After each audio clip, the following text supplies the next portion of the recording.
Hello and welcome back to the top 5 series of Combat Corner while Kobe puts his drink on the ground that we definitely didn't just use in the episode we recorded. Today, we are discussing our top 5 fights of all time. Ever. In this every week on Friday special, top 5 Combat Corner. We will be breaking that down, our own personal top 5s, and I want you to take it away, Jackson. I want you to go. As per usual, just before we crack into it, neither of us know what the other person has written down. No clue. And not that that really makes a difference at all, but... Does a little bit. It kind of... It's an authentic reaction, you know? A little bit of a twist on it. A little bit of a twist on your willy. Either way, my number 5, and these are fights that I have watched, okay? I'm not just going to read up on some list of Yeah, this is your opinion. This is my 5 fights. Are these fights that you watched live, or just ones that you've watched? Some of them I watched back, but we'll get into it now. Number 5 was Burns versus Chimaev. This fight went 3 rounds. It was back in 2021, I believe. Maybe 22. Either way, it was fairly recent, like a lot of my options here, but what a scrap. Chimaev was ranked number 12 at the time, so moving his way up to fight, ranked number 11 at the time, moving his way up to fight the number 2 ranked Gilbert Burns. Up until this point, Chimaev had not really seen any decent competition. It just ragdolled everyone they'd put in front of him, and a lot of people were expecting him to do that to Gilbert Burns, but it turned into one of, I think it was Fight of the Year that year. It turned into a 3-round war where Chimaev eventually gassed out in the late in the second and really hard out into the third, and Gilbert Burns started getting some knocks back into the later moments of the fight. But the first round and most of the second round belonged to Chimaev, and it was a hell of a scrap in terms of the striking. They were both trying to take each other's head off until the final bell. But that is my number 5. At number 4 was a fight that I watched back again just the other day. Stephen Wonderboy Thompson versus Kevin Holland. This I don't think was Fight of the Year, but it was a contender. Maybe it was. Maybe I'm wrong. Either way, this was a big test, and it kind of goes back to the early days of the UFC in terms of styles make fights. They used to try and set people up who came from different striking or grappling backgrounds to see what style really takes the lot, you know what I mean? But in today's world, we have mixed martial arts, and the meaning of that is more prevalent than ever because people do really mix everything into their game plans. But in this fight... Oh, sorry, I was just not trying not to look. Okay, but in this fight, we saw Kung Fu in the form of Kevin Holland versus Karate in the form of Stephen Thompson. And everyone knew that Kevin Holland could take Thompson down and pretty much do what he wanted to him on the ground. But every single time, a couple times as well. Every single time it went to the ground until the 4th round, they got straight back up due to Kevin Holland having a break in his hand / wrist / somewhere in that area.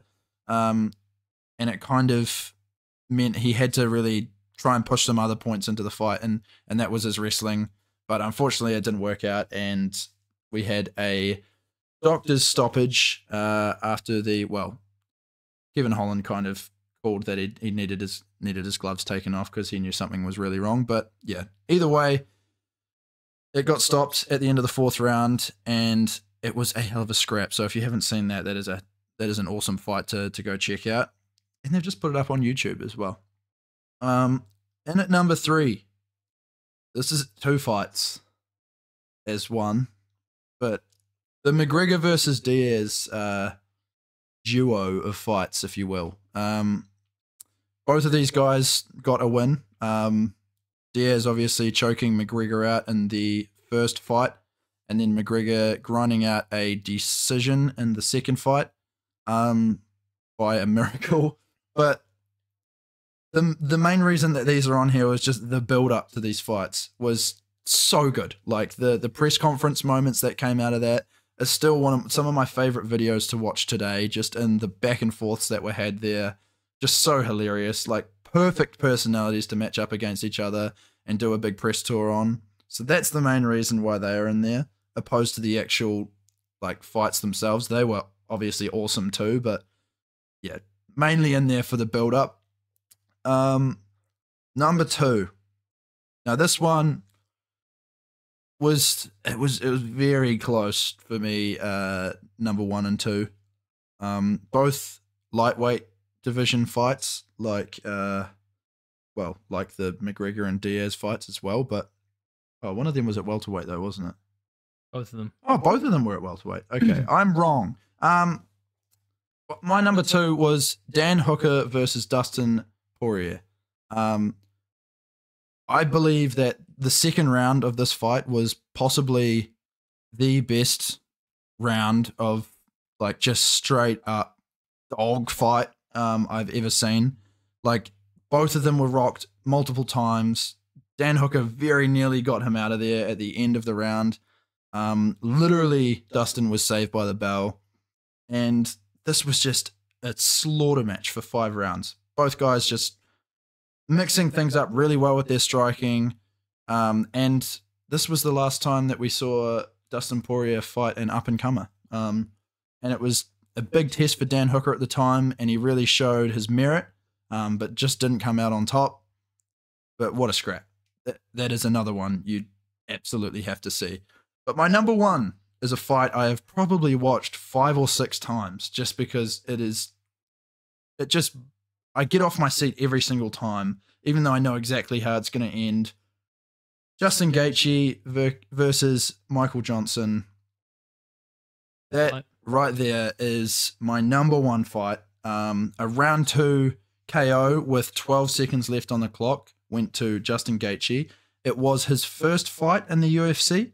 And he went right in there against, I'm pretty sure Michael Johnson was ranked number 4 at the time in the lightweight division, which like that division was stacked at the time as well. So Justin Gaethje goes in there and literally just trades shots with him for almost 2 rounds. And it feels like it goes on forever because there's so many moments that both of them are on the ends of their ass and they manage to get back up and pull something out of the fire.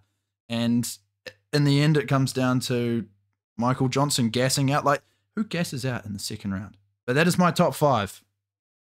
Obi. I like that.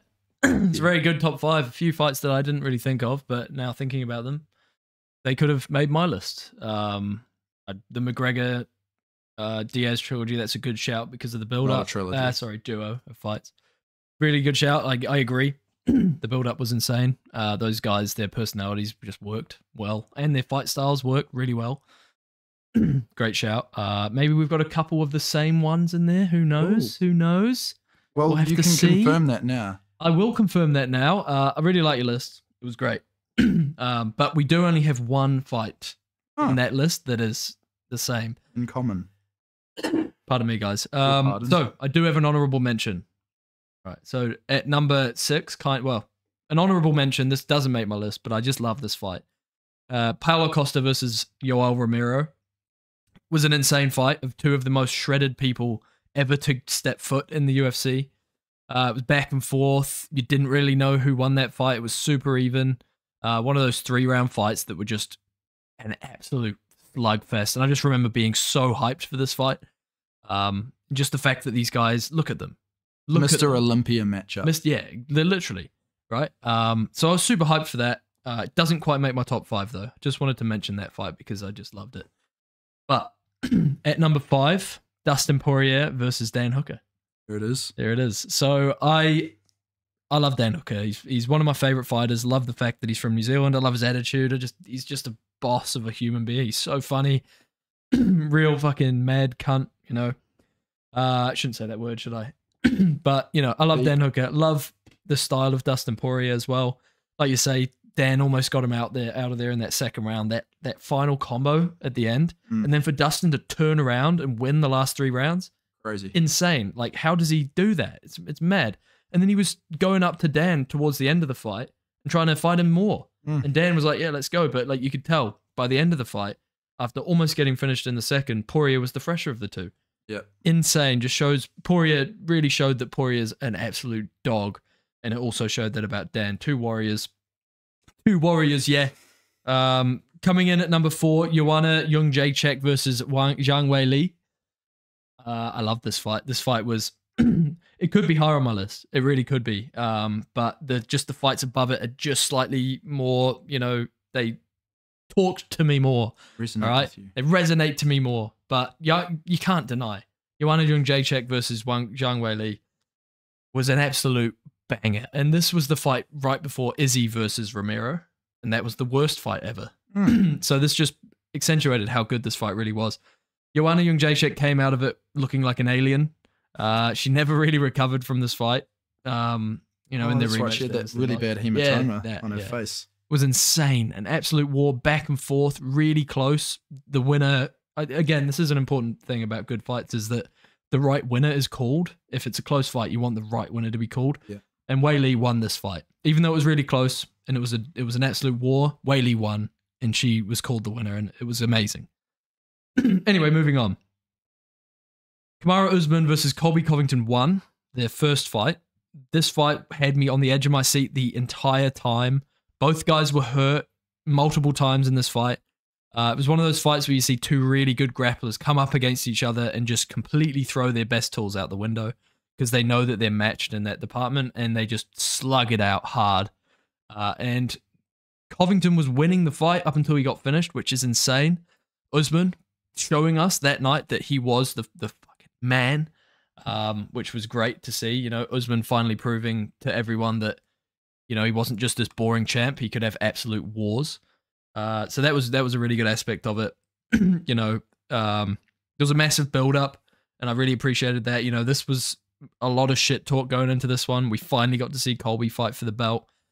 It just felt like the two best in the world going at it, and it was just didn't disappoint. It was amazing. Well, moving up my list, if it will let me, Cub Swanson versus Do Ho Choi. I don't know whether you've watched this one. No. So Do Ho Choi, a guy who hasn't won since this fight happened. Cub Swanson, a legend of the game. Rewatched the fight today, actually, just because I remembered. I was like, oh, that fight. I remember the feeling I had after watching that fight was just pure joy. It was like that, because it was early days in my watching of the UFC. It was maybe in like 2017, quite a while ago now. I just remember thinking that is why I love this shit. It was one of the fights that really cemented my love for the sport. Like, it was just back and forth. Both guys got hurt. Ultimate skill level. The crowd were loving it, and that was like one of the best parts of this whole thing. The crowd were going insane. We saw Cub get his hand raised, which is awesome. He's a legend of the game. Do Ho Choi, obviously, he's not had the best time after that fight, but that fight will forever live on, and it's in the Hall of Fame as one of the greatest fights I've ever watched, period. And that was at number 2. But at number 1, my favorite fight, the fight that I've rewatched the most times. I don't know how many times I've rewatched it, but it's a lot. Israel Adesanya versus Kelvin Gastelum. Now, this fight is just perfect. Perfect. Started off kind of slow, the first round, but Izzy got rocked in that first round. A very close first round. I don't even know who that one went to. Maybe it went to Gastelum. Izzy in this fight showed that he can be the hammer and he can be the nail. He got hurt. He hurt Gastelum.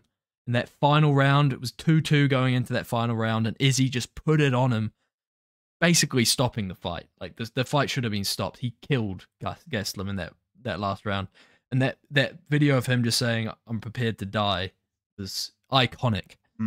The whole fight, though, was insane. Izzy rocking him with that high kick.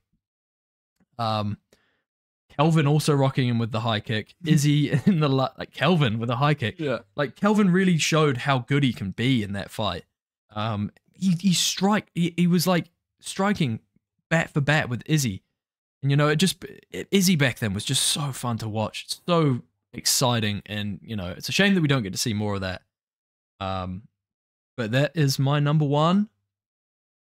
What do you think of my list? I think there is a couple of fights on there that I will have to watch because, I haven't seen a couple of them. Really? But yeah, I I really like that list. Thinking back on it, same as you, I could probably have found some room for Gastelum versus Izzy on my list. But it's good. It's kind of just the ones that come to mind, eh? And like you said a little bit in that little spiel, it is kind of how you feel after the fight. That does kind of really play a part in what your reaction is and yeah, how it makes you feel. Yeah, and the fact that you keep going back and watching these fights, you know, like that for me is where my list came from. I once again, I really like how we've got very completely different ideas.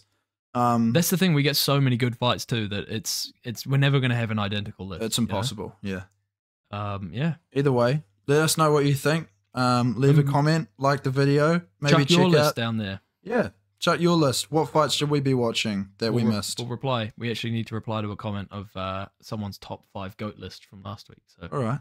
Well, we'll get to that. We will. Remember to check out our full-length podcast. We would really appreciate it if you did. We put a lot of effort into that podcast. It's our main product, you know.